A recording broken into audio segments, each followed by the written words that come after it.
레위기 19장 1절부터 4절까지의 말씀을 저와 여러분이 한 절씩 교독하겠습니다. 여호와께서 모세에게 말씀하여 이르시되 너는 이스라엘 자손의 온 회중에게 말하여 이르라. 너희는 거룩하라. 이는 나 여호와 너희 하나님이 거룩함이니라. 너희 각 사람은 부모를 경외하고 나의 안식일을 지키라. 나는 너희의 하나님 여호와이니라. 너희는 헛된 것들에게로 향하지 말며 너희를 위하여 신상들을 부어 만들지 말라. 나는 너희의 하나님 여호와이니라. 아멘. 모세 투어 5경 패키지, 우리가 모세 5경 성경 통독을 했는데 그 모세 5경 창세기, 출애굽기, 레위기, 민수기, 신명기, 그 중에 오늘 본문이 해당되는 이 레위기는 위치적으로 가운데에 있습니다. 그리고 분량은 가장 적지만 사실 이 모세오경 전체에서 아주 중요한, 그리고 성경 전체적으로도 굉장히 중요한 내용들을 많이 담고 있습니다. 레위기 19장 18절 말씀 보면 이런 말씀이 나옵니다. 원수를 갚지 말며 동포를 원망하지 말며 내 이웃 사랑하기를 내 자신과 같이 사랑하라. 나는 여호와니라. 가장 큰 계명에 대해서 하나님을 사랑하고 그리고 내 몸같이, 너 자신같이 내 이웃을 사랑하라 하는 그 가장 큰 계명, 그 말씀이 이 레위기에 들어가 있습니다. 성경에 우리가 잘 아는 아주 중요하고 유명한 그러한 성경들 상당수가 이 레위기에 있는 말씀들입니다. 이 레위기에 우리가 봤던 이 말씀처럼 하나님을 먼저 사랑하는 것 가장 큰 계명이고, 또한 동시에 나를 사랑하고 나를 사랑하는 것처럼 이웃을 사랑하는 것, 이런 모습이 있어야 됩니다. 오늘 본문인 이 레위기 19장은 레위기 중에서도 더 중요한 그러한 장입니다. 여기에는 레위기의 주제의 말씀이 나오게 됩니다. 레위기에서는 하나님이 이스라엘 백성, 하나님의 백성을 거룩한 백성으로 삼아주셨는데, 그러면 거룩한 백성이 어떻게 하나님 앞에서 살아갈 것인가, 거기에 대해서 말하고 있습니다. 그래서 레위기의 주제를 한마디로 말한다 그러면 내가 거룩하니 너희도 거룩하라 라는 말씀입니다. 레위기 19장 2절 말씀입니다. 너는 이스라엘 자손의 온 회중에게 말하여 이르라. 너희는 거룩하라. 이는 나 여호와 너희 하나님이 거룩함이니라.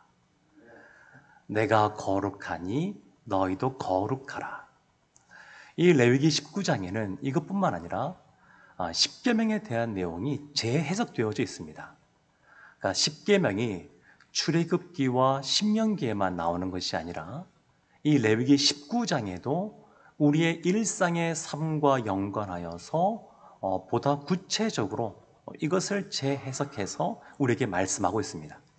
근데 여기서 말하는 거룩이라고 하는 단어가 레위기 전체적으로 보게 되면, 이 히브리 원문을 보게 되면 100번 이상이 나옵니다. 그러니까 레위기는 한마디로 말하면 거룩에 대한 책입니다. 이 거룩이라고 하는 것은 악이 없는 겁니다. 흠이 없는 겁니다.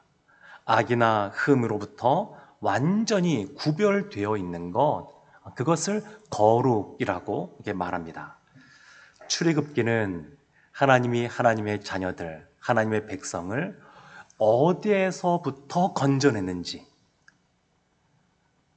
억눌린 그러한 고통 가운데 억지로 노동하며 힘들게 살아가던 그 이방인을 섬기는 애굽 땅, 거기에서부터 하나님이 구원해 내셨다 그러면 이 레위기 이 말씀은 하나님이 약속하신 땅, 그 땅에 들어가서 무엇을 해야 되는지, 그래서 출애굽기가 어디서부터 나왔느냐에 대한 이야기라 그러면 이 레위기는 하나님이 하나님의 백성을 어디로 인도하고 계시느냐, 거기에 대한 내용들입니다.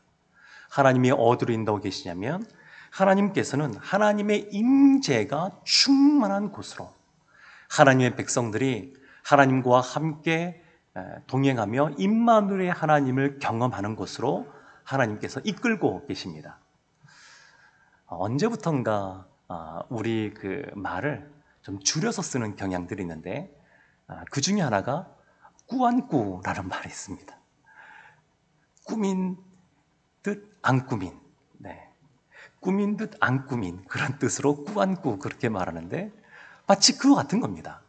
우리가 거룩 그러면 하나님 앞에 이 예배의 자리에 나왔을 때에 우리가 생각하는 거룩에 대한 이미지가 있는데 그것만이 아니라 우리가 일상에 돌아가서 아침에 나서 모닝커피 한 잔 마시고 또 뭐 식탁도 차리고 또 직장에 가서 일도 하고 학생은 또 학교 가서 공부하고 이러한 모든 우리의 일상이 사실은 꾸안꾸처럼 하나님이 안 계신 것 같지만 다 하나님과 연관되어진 하나님의 임재하심 속에 하나님을 경험하는 그러한 것이라고 할 수 있습니다.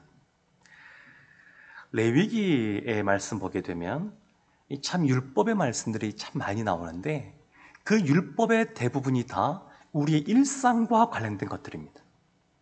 우리의 일상과 아주 밀접하게 많이 연관되어져 있습니다. 레위기서는 크게 세 가지 이 거룩에 대하여 세 가지로 구분해서 말합니다. 첫 번째는 하나님에 대해서 거룩해야 된다. 두 번째는 우리 자신에 대해서 거룩해야 된다. 세 번째는 이웃에 대해서도 거룩한 태도를 지내야 된다. 그렇게 말을 합니다.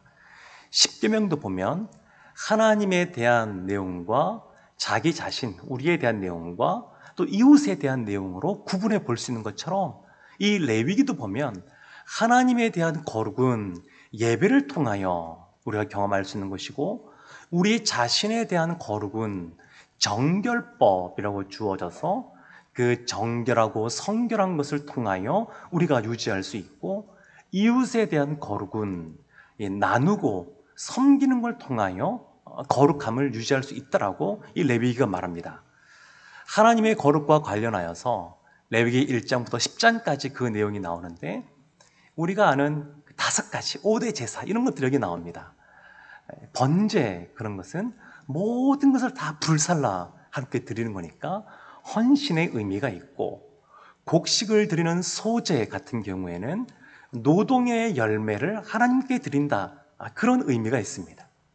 화목제는 예수님께서 하나님과 우리 사이를 이 죄로 막혔던 그 사이를 허무셨으니까 하나님께 감사의 예배를 드리는 것이고 속죄제는 늘 우리가 하나님 앞에 예배드리며 나갈 때 가져야 될 모습이 뭐냐면 회개하고 자복하고 통회하는 모습이라는 것을 알려주고 있습니다.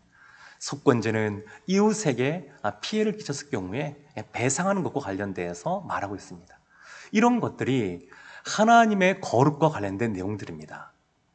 그 이후에 자기 자신, 우리의 거룩을 지키는 것과 관련하여서 정결법이 주어지게 되는데 레위기 11장 41절과 42절 말씀에 이렇게 나옵니다.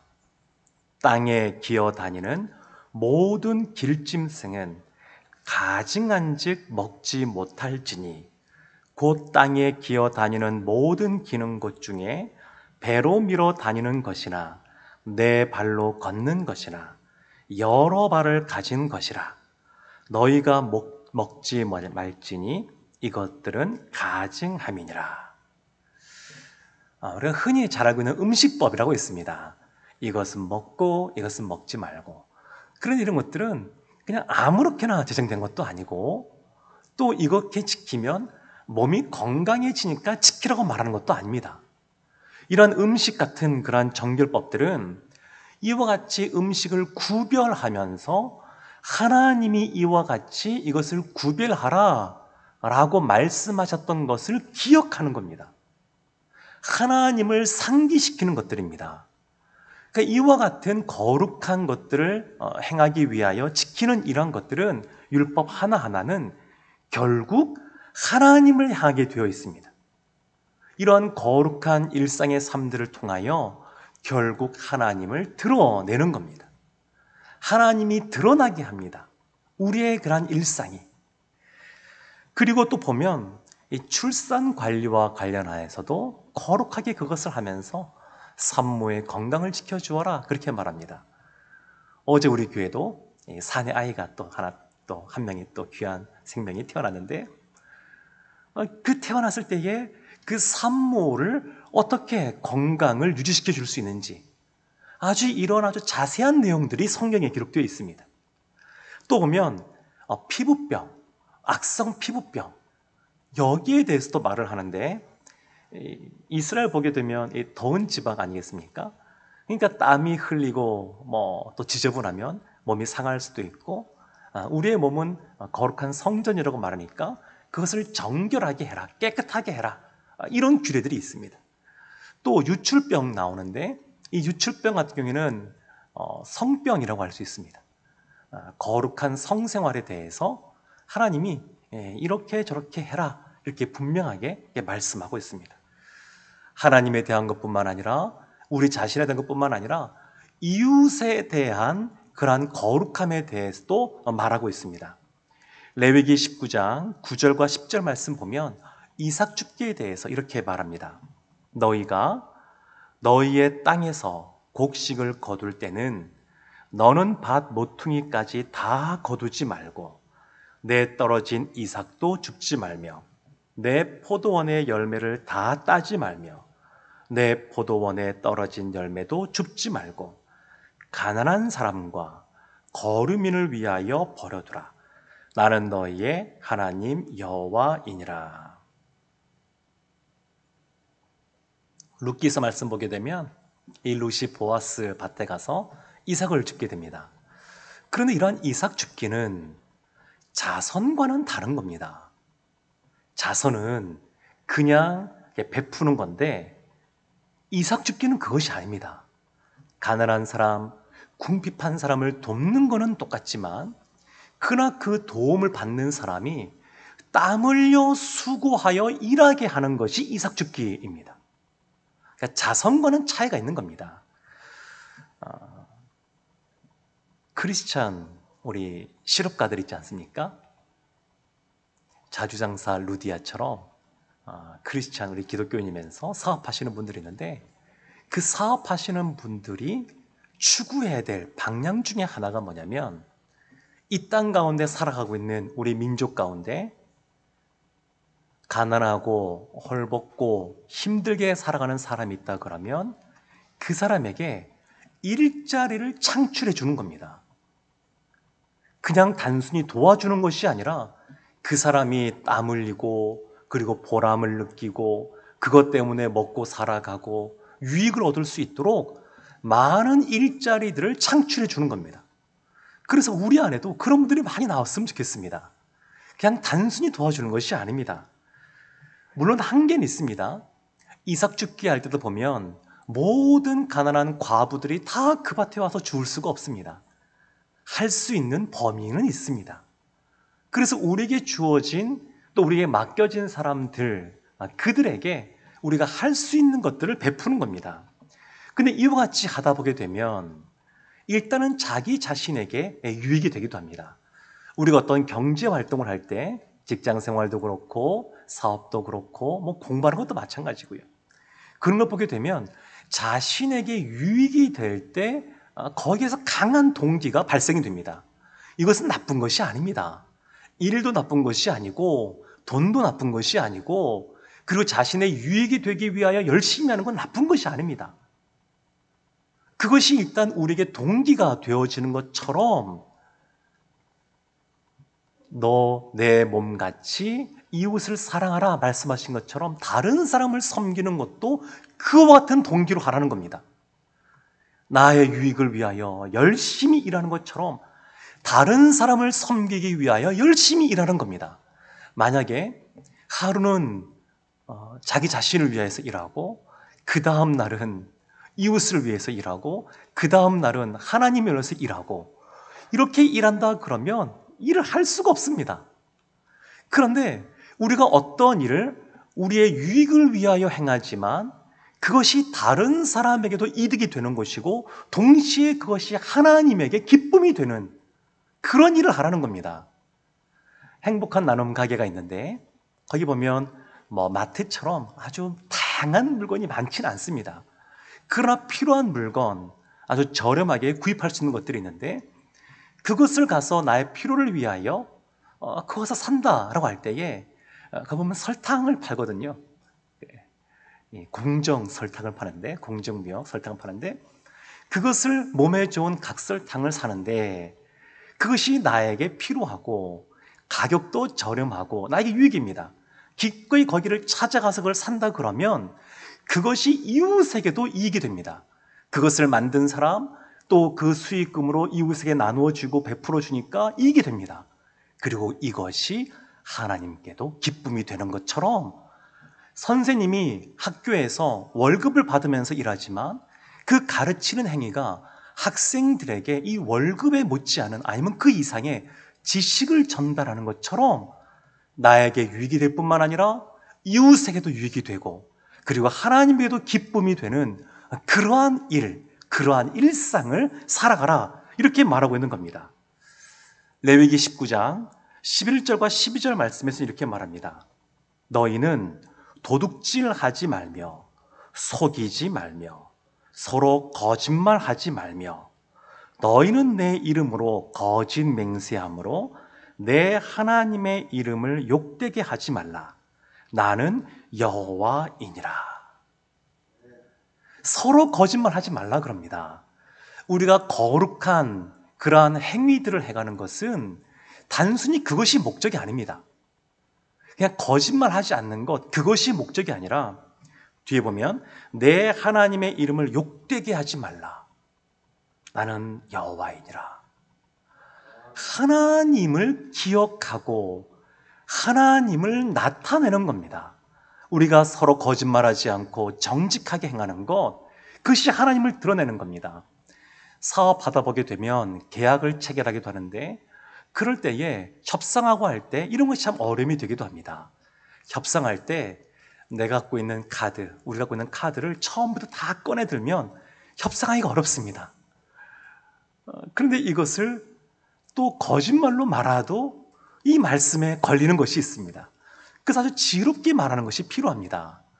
예전에 시장을 가보게 되면, 재래시장 가보게 되면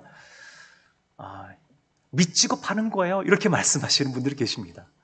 근데 그렇게 말하는 분도 믿지지 않는 것을 알고 사는 사람도 믿지지 않는 것을 압니다. 이런 것들은 다 쓸데없는 거짓말들입니다. 그렇게 말할 필요 없습니다. 굉장히 저렴하게 좋은 물건을 지금 싸게 파는 겁니다. 지금이 기회입니다. 이렇게 말하면 되는 것을 굳이 그렇게 믿지며 판다 이런 식으로 거짓말할 필요 없습니다. 이렇게 거짓말하지 않는 것은 하나님을 우리의 삶 가운데 드러내는 것들입니다. 그렇지만 또 우리가 기억해야 될 것이 있습니다. 레위기 19장 17절에 이렇게 말씀합니다. 너는 내 형제를 마음으로 미워하지 말며 내 이웃을 반드시 견책하라. 견책하라 이렇게 나옵니다. 지금 사랑하라 이렇게 말씀하면서 동시에 견책하라 이런 말이 나옵니다. 하나님의 사람들, 믿음의 사람들이 늘 착하고 좋은 마음 갖고 사람들을 대할 때에 아주 악한 사람들이 있습니다. 그것을 이용하고 그것 때문에 우리를 억압하고 우리의 것을 늘 뺏어가고 어려움을 주는 사람들이 있습니다. 근데 그런 것들에 대해서 그냥 두는 것은 아닙니다. 교회도 보게 되면 하나님이 주시는 은혜의 방편 3가지가 있는데 첫 번째가 말씀이고 두 번째가 기도입니다. 세 번째가 좀 의아할 수 있지만 그것이 징계입니다. 징계. 하나님 앞에 개인적으로 범죄한 것이 신앙 공동체에도 해를 끼칠 때에 예를 들면 이번 성찬식에서는 참여하지 마십시오. 그 시간에 회개하는 시간을 가지십시오. 이렇게 징계를 내리면 그것이 결국엔 그 사람에게 유익이 되는 것처럼 때로는 견책할 때는 견책을 해야 된다. 이렇게 말하고 있는 겁니다. 레위기 말씀은 우리의 일상생활 속에서 어떻게 거룩한 삶을 살아가야 될지 아주 구체적인 것들을 참 많이 말하고 있습니다. 레위기 20장 26절에 이런 말씀이 있습니다. 너희는 나에게 거룩할지어다. 이는 나 여호와가 거룩하고 내가 또 너희를 나의 소유로 삼으려고 너희를 만민 중에서 구별하여 쓰음이니라. 거룩해야 되는데 그 거룩한 이유가 뭐냐면 만민 중에서 구별하는 겁니다. 우리가 왜 이 세상을 살아가면서 세속적인 세상을 살아가면서 왜 거룩한 일상을 살아가야 되냐면 이 세상과는 구별되었다라고 하는 것을 세상 사람들로 알게 하는 겁니다. 우리의 정직함을 통하여, 우리의 이웃사랑을 통하여, 우리의 거룩한 그러한 삶을 통하여 저 사람들은 다른 사람들이구나. 그리고 저들이 믿는 하나님은 참 신이시구나. 그것을 드러내는 겁니다. 사랑하는 성도 여러분, 레위기의 말씀을 찬찬히 읽어보게 되면 하나님의 마음이 우리 가운데 전해집니다. 너무 딱딱하고 어려운 것 같지만 사실은 그 구절 구절마다 하나님이 우리를 향하여 사랑의 마음을 갖고 계시고 그리고 우리가 거룩한 삶을 살아가서 늘 하나님과 동행하는 삶을 살기를 원하십니다. 레위기 26장 보면 축복과 저주에 대해서 말합니다. 하나님 말씀을 순종하는 사람 복을 받고 하나님의 말씀을 청종하지 않는 사람 저주를 받는다고 말하는데 레위기 26장에 말하는 복은 두 가지입니다. 첫 번째는 하나님이 그 생업에 복을 주셔서 소출이 많게 해주겠다는 겁니다. 두 번째는 하나님이 평강, 샬롬을 주시겠다고 말합니다. 근데 그 말씀을 보면 아무런 염려 없이, 근심 없이, 전쟁 없이 그냥 평안하게 지내는 것이 아니라 그 삶 가운데 영적인 전쟁이 주어지고 갈릴리 바다 가운데 이 파도가 치지만 그러나 그 가운데 평안함을 주겠다는 겁니다. 이것이 샬롬입니다. 우리의 삶 가운데 하나님이 드러나는 거룩한 일상을 사셔서 하나님이 주시는 참된 복, 생업의 복과 마음의 평강의 복이 우리 성도들 가운데 늘 흘러넘치기를 주님의 이름으로 축원합니다. 아멘.